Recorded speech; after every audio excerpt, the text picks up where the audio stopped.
Hi everybody, welcome to this week's Weekly Roundup. It's been a few weeks. We've been super busy around here and just with schedules it wasn't working out, but we're glad to be able to be back this Friday, a little bit later than normal, but we're still back. So I have a few updates for you. The first is about the bridge.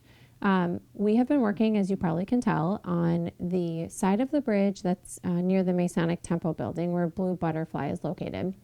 This week, we were able to start the work we need to do on the side that the bank is on. So we were working on the northeast quadrant. Now we're working on the northwest quadrant.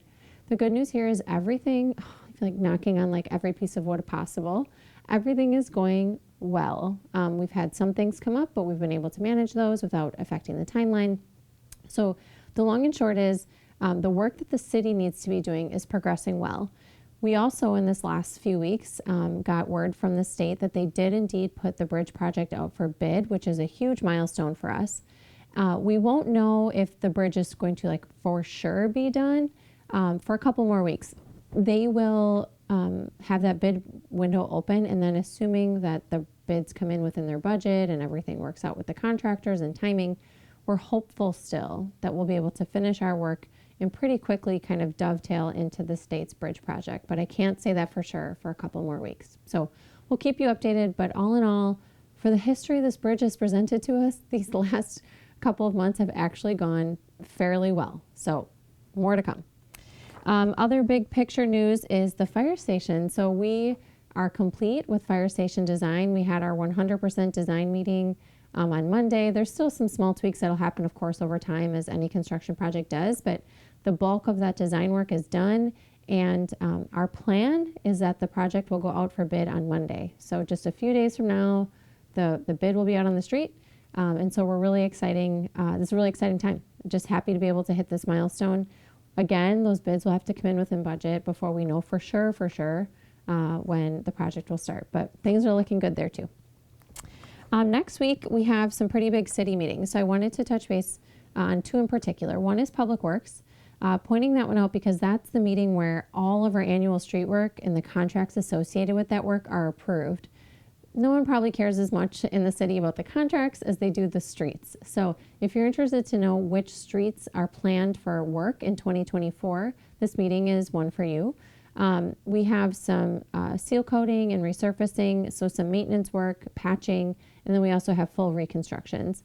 I can say Oconomowoc Avenue is on the list for 2024. Ocon Avenue is one I hear about all the time, about the condition of it. And we hear those concerns and just get them built right into our 5-year plan. And now that road has come up. So this year will be the year for Oconomowoc Avenue, which is a huge, long stretch. An expensive stretch at that, but one that needs to be done. So if you're interested in knowing more about what our scope of work for this year will be, I'd encourage you to participate there. Also on Monday, our Finance Committee will be discussing the Riverside Park restrooms. Remember this one? It's been something going on for what feels like a couple of years. We've reduced the scale of the project. We've tried to reshuffle budgets. We put it out for bid, and at this point in time, I feel comfortable saying to you that the project presented and the bid that came back is within budget. So, assuming the Finance Committee agrees and we award that project, we will have a bathroom project happening at Riverside Park in 2024, which is another good milestone for us to celebrate. So other meetings are happening next week too. I know our media team always does a good job of posting what those are, but I wanted to highlight just those two.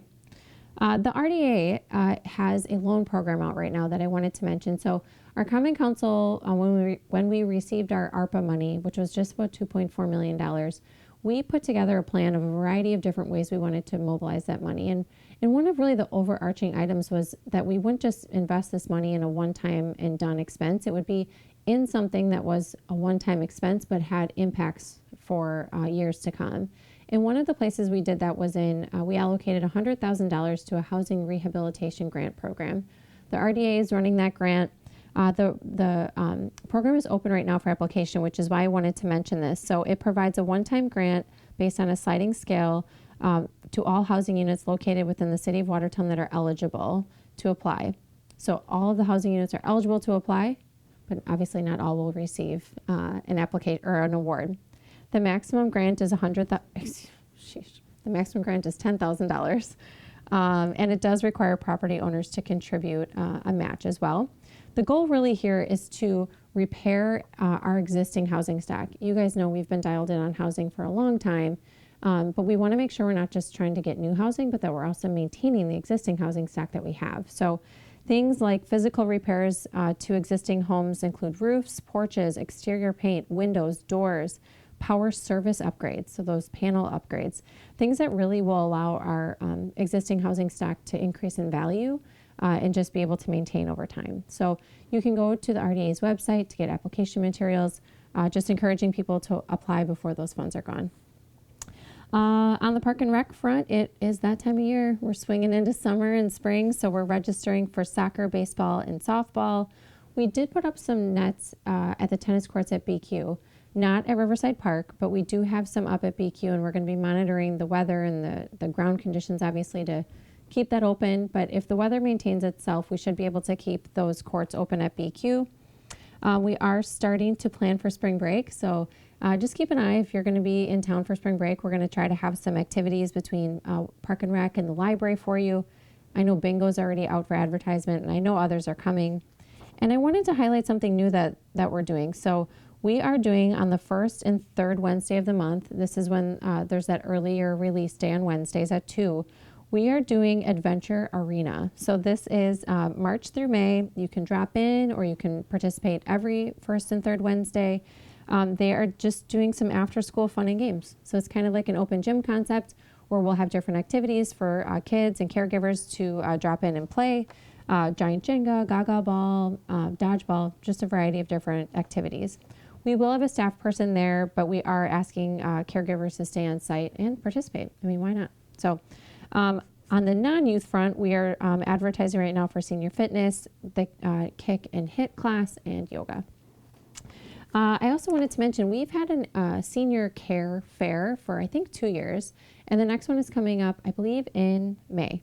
So if you provide services to the senior community, we are interested in having you contact the senior center to see if you could join our senior care fair. We're looking for both vendors and sponsors. Our ever popular rain barrel workshop is open for registration. This one always fills up quick. So if you're interested in having a rain barrel at your home and just to kind of learn about water quality, the Rock River Coalition and our city team will be putting on that rain barrel workshop. You actually get the ability to build a rain barrel, and once you have it hooked up, there's a credit that we provide back to you. So check out Park and Rec for more information on that one. The library is doing a survey right now. So the Talk Read Play Center, we've had it for a couple of years, which is crazy to think of. So they're just doing a survey to parents and caregivers and grandparents. So please look for that and participate in that. It's on the library's Facebook page. And then they're also doing a jewelry making class for beginners. And then they're doing the Plan Your Pollinator Garden class later in March. And then the Tiny Art Show is coming back, which is always a cool one. So if you're looking for supply pickup, that starts March 1st. On the job front here at the city, we are hiring for a firefighter, a police officer, and dispatchers. So if you are interested in dispatching or you think you might be, please reach out to us. Let us talk to you about it, maybe let you shadow. We are in need of dispatchers at this point in time. And then we are also hiring for our assistant city engineer. Our assistant city engineer was promoted to our public works director, and so we have the assistant city engineer position to fill. It's also the time of year we start recruiting for all of our summer help. So lifeguards, concession workers, park attendants for like the kayak lunch. I think kind of like seasonal program sports staff, instructors, the list goes on and on and on. But I've been around groups of people saying like, hey, does anyone know where my teenager can work this summer? And I just want to like shoot both my arms in the air and say, yes, like come work for the city. We always need part-time seasonal help, and we are flexible around sports and activity schedules. So check us out for those jobs. Main Street is doing the Art on Main banner auction again, and they have a few banners left. So if you're interested in sharing your art skills with our community and having your banner displayed for a few months, go to their page and find out where you can pick up the banner. I was trying to prepare for this weekend, and in preparing what's happening this weekend, I had a chance to see all that has happened.